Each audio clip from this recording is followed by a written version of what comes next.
Okay, first you want to start with allowing a natural curve in the lower back.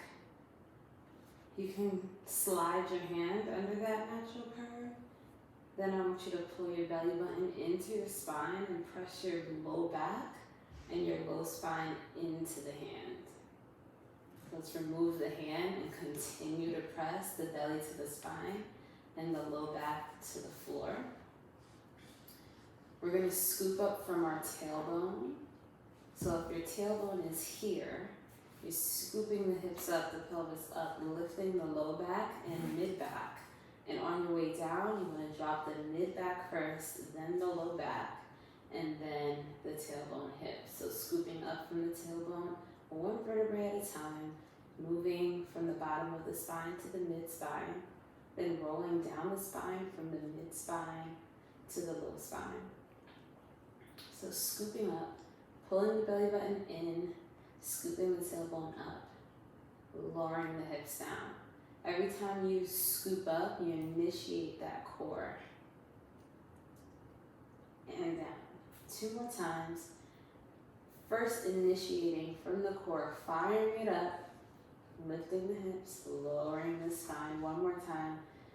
Fire up the core, scoop the hips up, low back, mid back, and then down, mid back, low back, relax.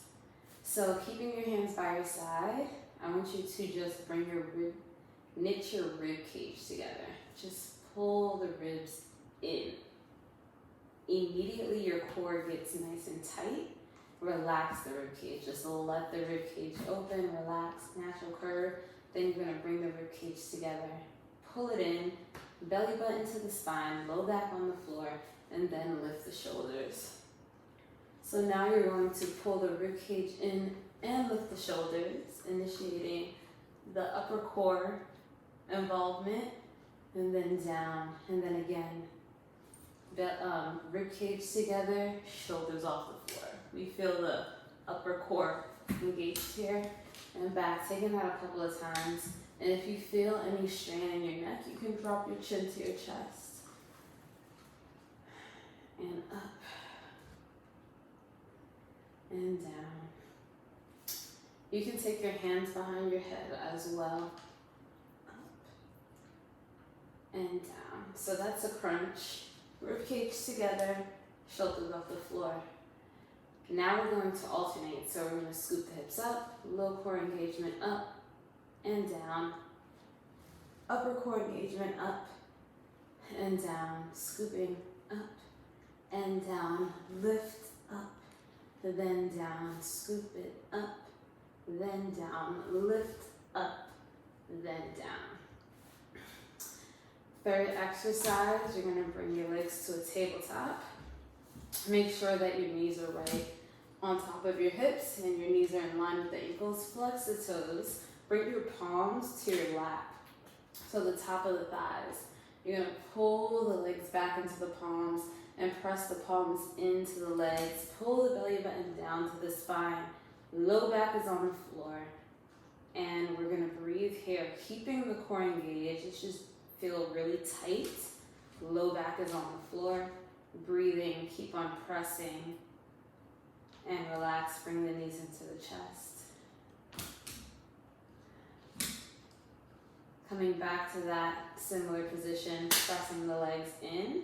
We're going to take it up a notch by moving the leg away from the hand and back. Away from the hand and back.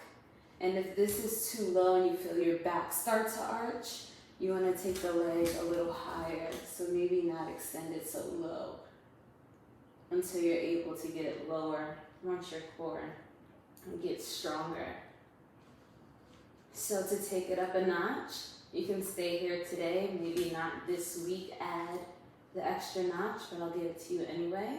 So your arm, opposite arm, and leg go away from the body, and then come back to the center, all while keeping your core nice and engaged. So opposite arm and leg move away from the body, come back to the center, move away from the body, come back to the center.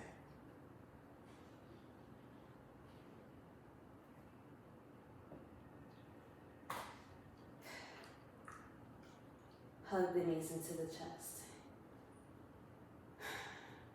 Let's turn over to our hands and knees. So you're in hands and knees. Shoulders are right over the wrist, and knees fall right under the hips here.